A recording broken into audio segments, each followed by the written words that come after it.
तो बच्चों हम लोग फ्रिक्शन में स्टैटिक फ्रिक्शन के क्वेश्चन की प्रैक्टिस कर रहे थे, तो उसमें एक टाइप का क्वेश्चन हम लोगों ने किया है जिसमें कि ब्लॉक हमेशा रेस्ट में बना हुआ रहे, तो फ्रिक्शन फोर्स का कैलकुलेशन। आज कुछ दूसरे टाइप के क्वेश्चन को करते हैं जिसमें अपने को कैलकुलेट करना होगा फ्रिक्शन फोर्स का कैलकुलेशन वाला पार्ट तो हो चुका। आज कुछ ग्राफिकल क्वेश्चन करते हैं, ग्राफ बेस्ड, ग्राफ फॉर्मेशन वाले, और कुछ करते हैं कॉन्टैक्ट फोर्स के। से ग्राफ की बात करें,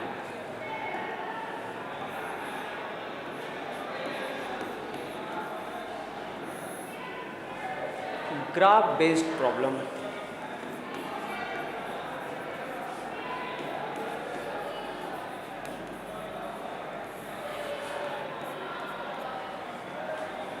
अब मान लो आपको ये दिया हो, बहुत एलिमेंट्री क्वेश्चन के बेसिस पे मैं बोलूँ,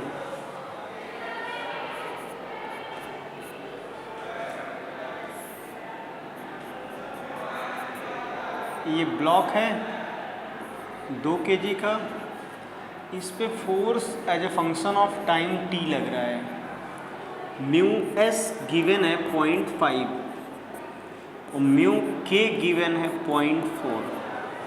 आपको क्वेश्चन है draw acceleration versus time graph, और दूसरा फ्रिक्शन वर्सेस टाइम ग्राफ। ये 2 ग्राफ अपने को ड्रॉ करने हैं, एक्सेलरेशन वर्सेस टाइम ग्राफ और फ्रिक्शन वर्सेस टाइम ग्राफ। तो चलो करते हैं।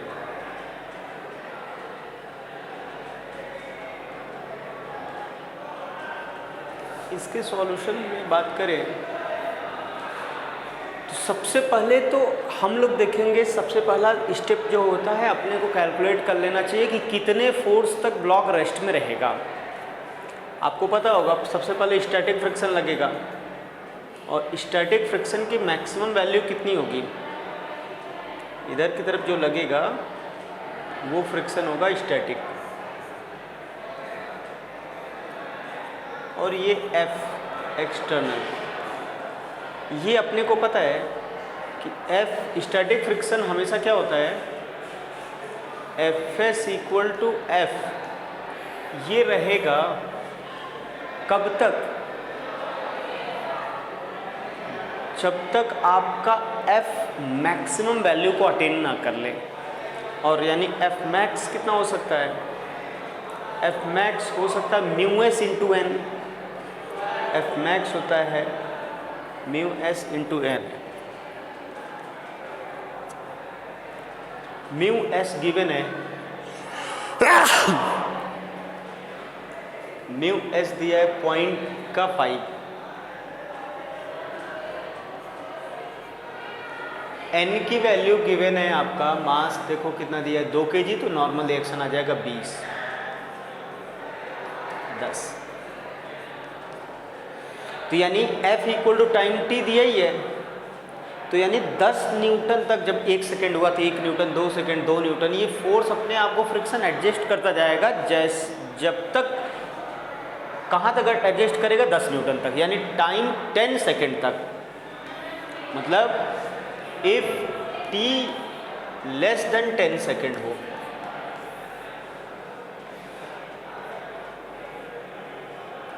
अगर 10 सेकेंड से कम होगा तो block will be in the state of rest. और फ्रिक्शन कैसा रहेगा, फ्रिक्शन आपका रहेगा स्टैटिक।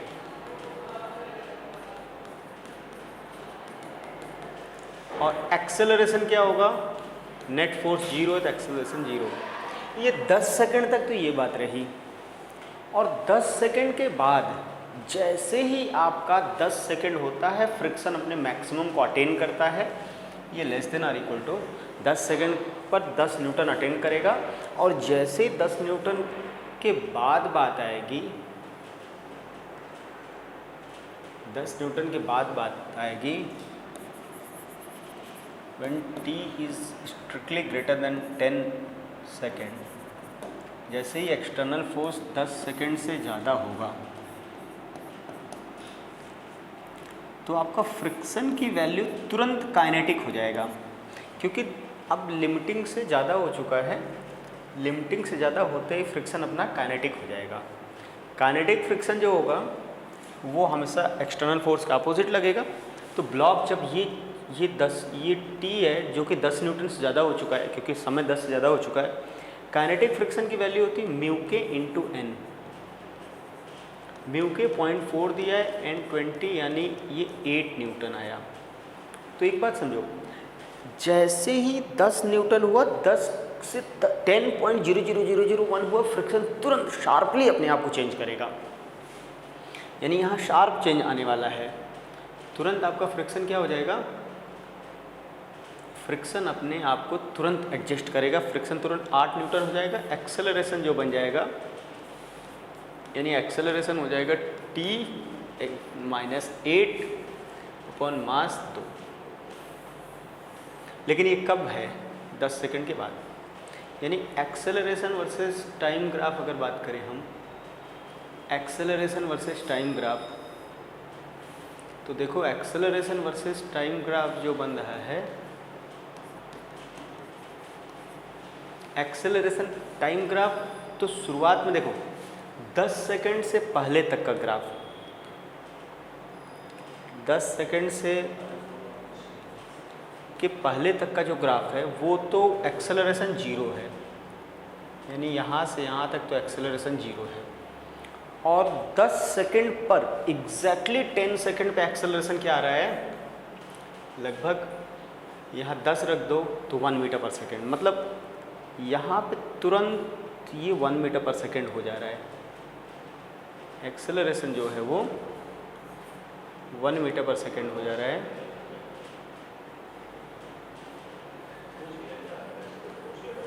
उसके बाद straight line with positive slope, इस बीच में चूंकि शार्प चेंज आ रहा है, अगर म्यू एस म्यू के बराबर होता तो फ्रिक्शन वहीं पे 10 न्यूटन ही कांस्टेंट हो जाता। चूंकि म्यू एस म्यू के बराबर नहीं दिया है, म्यू एस और म्यू के अलग अलग दिया है, इसलिए आपका क्या होने वाला है, म्यू एस 0.5 दिया है, म्यू के 0.4 दिया है, ये दोनों अलग अलग दिया है, इसलिए आपका शार्प चेंज आ रहा है यहाँ पे।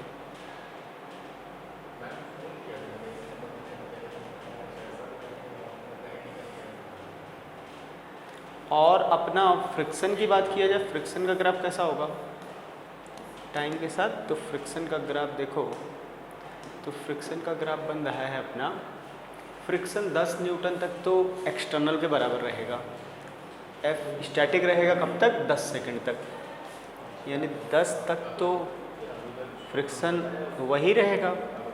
उसके बाद फ्रिक्शन 10 सेकंड पे फ्रिक्शन की वैल्यू 10 के तुरंत बाद फ्रिक्शन जो होगा काइनेटिक आ जाएगा, 8 न्यूटन का काइनेटिक रहेगा और वो कांस्टेंट हो जाएगा। ये फ्रिक्शन का ग्राफ रहा, ठीक है। ऐसे हम लोग ग्राफ पे बेस्ड क्वेश्चन कर सकते हैं। जैसे मान लो अब और भी एक प्रॉब्लम और कर लिया जाए,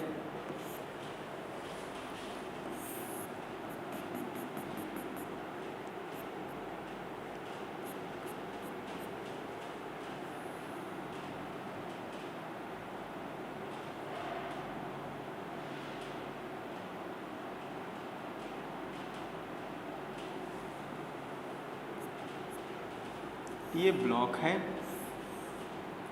इस पे 10 न्यूटन का फोर्स लग रहा है, इसका म्यू दिया है 0.5, एक्सटर्नल फोर्स F = T इधर दिया है। क्वेश्चन है draw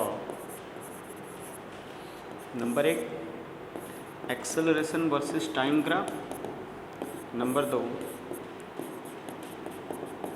friction versus time graph. ये दो ग्राफ अपने को प्लॉट करना है, ठीक है। इस बार एक बात क्वेश्चन में देखना कि आपको ये नहीं दिया है कि म्यू एस म्यू के क्या है, इसका मतलब अगर म्यू एस म्यू के अलग अलग नहीं दिया है तो म्यू एस म्यू के बराबर है और वो दोनों 0.5 है, ऐसा मान के चलना है। अब क्वेश्चन में देखते हैं भाई, सबसे पहला काम कि आपको कब तक ब्लॉक रेस्ट में रहेगा, कब तक फ्रिक्शन लगेगा, ये देख लेना है। तो एफ मैक्स पहले कैलकुलेट कर लो। एफ मैक्स की वैल्यू हो जाएगा, मास ले लो कुछ 2 kg, तो 0.5 इंटू 20 नॉर्मल रिएक्शन 10 न्यूटन। तो मतलब ये हुआ अगर t की वैल्यू लेस देन 10 सेकेंड हुआ, यहाँ पे ये ब्लॉक को t बराबर 0 से शुरू करते हैं हम एनालिसिस करना। इस पर नॉर्मल केस नहीं है क्योंकि इस पर एक्सटर्नल ऑलरेडी लग रहा है। तो अगर t बराबर 0 हुआ, ज़रा देखो शुरुआत में सोचो, इमेजिन करो t बराबर 0 हुआ, ये ग्राफ प्लॉट करने के लिए हम इधर का डायरेक्शन पॉजिटिव मान रहे हैं, इधर का डायरेक्शन नेगेटिव मान रहे हैं। अगर t बराबर 0 पर आपका ये फोर्स, नेट फोर्स ब्लॉक पे किधर लग रहा है, इधर लग रहा है। नेट फोर्स इधर नहीं है, t बराबर 0 पे देखो 0 है, ये नेट इधर है, तो यानी इसको रोकने के लिए फ्रिक्शन इधर 10 लगेगा, यानी t बराबर 0 पे ही फ्रिक्शन मैक्सिमम लग रहा है, क्योंकि t बराबर 0 पे ये पार्ट 0 है, यही लग रहा है, और ये फ्रिक्शन रोकना चाहेगा। फ्रिक्शन का डायरेक्शन हमेशा opposite to the net force है। तो ब्लॉक पे नेट फोर्स जरा देखो किधर है, 10 सेकेंड से जब तक कम रहेगा, इफ t लेस देन और equal to 10 second, net force, net external force जो बनेगा वो ये ज़्यादा होगा, ये टाइम उधर वाला फोर्स कम होगा, यानी नेट फोर्स जो बन जाएगा 10 माइनस टी, यानी ब्लॉक पर लगने वाला नेट फोर्स है इधर, ये 10 माइनस टी, और फ्रिक्शन इधर लगेगा शुरुआत में। और देखो ये 10 माइनस टी, टी बराबर 0 पे फ्रिक्शन की वैल्यू अपने आप 10 ही रहेगा रोकने के लिए, तो 10 तक तो आ ही सकता है। t बराबर 1 सेकेंड पे फ्रिक्शन 9 हो गया एक्सटर्नल, इधर के डायरेक्शन में एक्सटर्नल घट रहा है, देखो बात को समझो, क्योंकि इधर लग रहा है। जब तक आपका ये फ्रिक्शन, ये एक्सटर्नल आप समय के साथ बढ़ाते जाओगे, तो समय के साथ बढ़ाते जाओगे तो इधर फ्रिक्शन शुरुआत में, लेकिन जब तक कम रहेगा 10 से, तब तक फ्रिक्शन इधर ही लगेगा, लेकिन ये बढ़ेगा तो फ्रिक्शन को सपोर्ट कर रहा है, तो इसका मतलब फ्रिक्शन कम होता जाएगा। जब दोनों 10 हो जाएंगे, यानी ये जब 10 न्यूटन हो जाएगा, तब आपका क्या होने वाला है, जब तक ये ऐसा है तब तक इस मोमेंट तक आपका Fs की वैल्यू क्या हो जाएगा, 10 माइनस टी, और Fs की वैल्यू शुरुआत में इस डायरेक्शन में है, नेगेटिव डायरेक्शन में है, तो ये वैल्यू होगा, ये मैग्नीट्यूड फ्रिक्शन का मैंने लिखा है, और फ्रिक्शन की वैल्यू 10 से 0 तक, ठीक है, बहुत बढ़िया। लेकिन जब 10 सेकंड से ज़्यादा होगा तब क्या होने वाला है, t ग्रेटर देन 10 सेकेंड, आपका नेट फोर्स जो बन जाएगा। अब इस बार अपने क्वेश्चन में देखो ध्यान से, तो ये जो क्वेश्चन था अपना, t 10 सेकंड से ज़्यादा होगा तो ब्लॉक पे इधर के डायरेक्शन में t जो है और ये 10, यानी नेट फोर्स जो बन जाएगा इधर बन जाएगा t माइनस 10, ये नेट फोर्स हो गया। यानी इसको रोकने के लिए फ्रिक्शन का डायरेक्शन किधर होना चाहिए, फ्रिक्शन का डायरेक्शन अब इधर पलट जाएगा। बात को समझो, इस बार फ्रिक्शन ने अपना डायरेक्शन भी बदल दिया। फ्रिक्शन का उद्देश्य क्या है, एकदम स्पष्ट है कि ब्लॉक को रोकना चाहता है फ्रिक्शन, इसके अलावा कोई काम नहीं है। तो ब्लॉक को रोकने के लिए फ्रिक्शन अपना डायरेक्शन भी बदल सकता है, अपना मैग्नीट्यूड भी बदल सकता है, सब कुछ कर सकता है। बस उद्देश्य यह है कि ब्लॉक कांटेक्ट ना छोड़ने पाए, हमेशा दोनों कैसे रहें, साथ साथ, साथ साथ बनाए रखने के लिए फ्रिक्शन कुछ भी कर सकता है। तो और डायरेक्शन क्या होता है, opposite to the net force. 10 newton से कम जब तक रहा तब तक नेट, ये ज़्यादा रहा, ये कम रहा तो नेट फोर्स इधर हुआ, तो फ्रिक्शन इधर। और फ्रिक्शन की वैल्यू जरा देखो इस हिसाब, इन दोनों क्वेश्चन में Fs equal to T minus 10। इस केस में बेटा बात किया जाए तो ये केस जो है ये 0 से 10 सेकंड तक के लिए है। 10 सेकंड के बाद फ्रिक्शन 0, 10 सेकंड पे 0, 11 पे 1, 11 सेकंड रखो 1, 12 सेकंड 2, 13, 14, तो मतलब ये 20 सेकंड तक ये फ्रिक्शन मैक्सिमम कब हो जाएगा,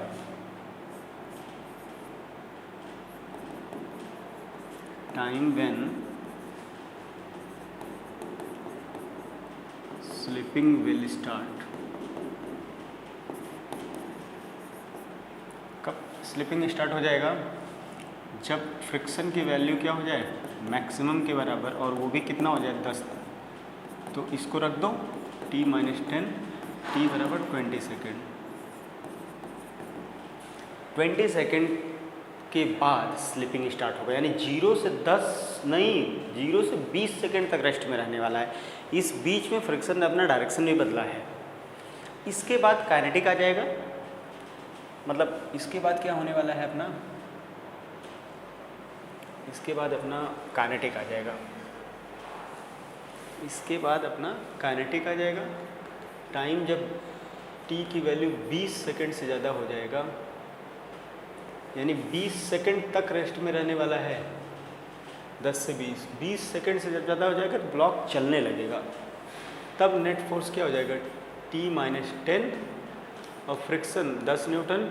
एक्सेलरेशन अब आ जाएगा आपका t - 20 बाई मास 2 kg और फ्रिक्शन की वैल्यू हो जाएगा 10 न्यूटन। ये दोनों चीज़ बन जाएगा। ये केस में एक्सेलरेशन क्या था, 0। यहाँ भी एक्सेलरेशन क्या था, 0। इन दोनों ही सिचुएशन में एक्सेलरेशन क्या बना अपना, 0। दोनों ही सिचुएशन का ग्राफ बनाते हैं। अब पहला ग्राफ बनाते हैं हम लोग, एक्सेलरेशन वर्सेस टाइम ग्राफ। तो ब्लॉक तो 10 सेकंड तक, एक इंटरवल 10 सेकंड का था और एक 20 सेकंड, लेकिन दोनों ही सिचुएशन में देखो 0 से 10 तक तो ब्लॉक रुका रहा, बस अंतर यह है कि फ्रिक्शन इधर लग रहा था। और 10 से 20 सेकंड तक यहाँ पे फ्रिक्शन इधर है, तब भी ब्लॉक रुका रहा, यानी 0 से 20 सेकंड तक तो एक्सेलरेशन 0। 20 सेकंड के बाद एक्सेलरेशन ये आ रहा है, 20 सेकंड के बाद अपना एक्सेलरेशन ये बन रहा है। तो ठीक है, 20 सेकंड पर एक्सेलरेशन एग्जैक्टली 0 से शुरू हो रहा है। तो ये ग्राफ बना दिया जाए कि अपना ग्राफ 0 0 0 बना हुआ है, उसके बाद स्ट्रेट लाइन बन गया। नेक्स्ट दूसरा ग्राफ देखा जाए। दूसरा ग्राफ है फ्रिक्शन वर्सेस टाइम ग्राफ। इसमें ज़रा ध्यान देना है, इस ग्राफ को थोड़ा सा ध्यान से बनाना पड़ेगा कि शुरुआत में फ्रिक्शन 0 से 10 सेकंड तक फ्रिक्शन का डायरेक्शन भाई इधर था, देखो ये डायरेक्शन है, और इस डायरेक्शन को बोला गया है क्वेश्चन में, ये डायरेक्शन नेगेटिव कंसिडर करना है। तो एक्सेलरेशन फ्रिक्शन का डायरेक्शन ये है, t बराबर 0 पर फ्रिक्शन 10 और t बराबर 10 सेकंड में फ्रिक्शन 0, नेगेटिव का, उस डायरेक्शन में नेगेटिव, यानी -10 से लेके फ्रिक्शन की वैल्यू -10 से लेके 10 सेकंड पे 0 तक जाना है। ये 10 सेकंड पे नेगेटिव आ गया। उसके बाद फ्रिक्शन 10 सेकंड से 20 सेकंड तक, देखो 10 सेकंड से लेके 20 सेकंड तक फ्रिक्शन जब 10 सेकंड से ज़्यादा हुआ तो फ्रिक्शन ने अपना डायरेक्शन बदल लिया। नेट फोर्स चूँकि इधर लग रहा है, ये टाइम ज़्यादा हो गया तो ये 10 - t हो जाएगा, फ्रिक्शन अपना डायरेक्शन बदल लेगा। और फ्रिक्शन तो चूँकि नेट फोर्स के बराबर ही रहने वाला, 10 सेकंड पे 0 है, 11 सेकंड पे 1, 12 सेकंड पे 2, फ्रिक्शन इधर के डायरेक्शन में बढ़ना शुरू किया। तो बढ़ना शुरू किया, कब तक बढ़ेगा, जब तक ये वैल्यू 10 ना हो जाए। 10 होता है 20 सेकंड पे, तो यानी 20 सेकंड पर फ्रिक्शन अपने आप को कहाँ पहुँचा देता है, 10 तक।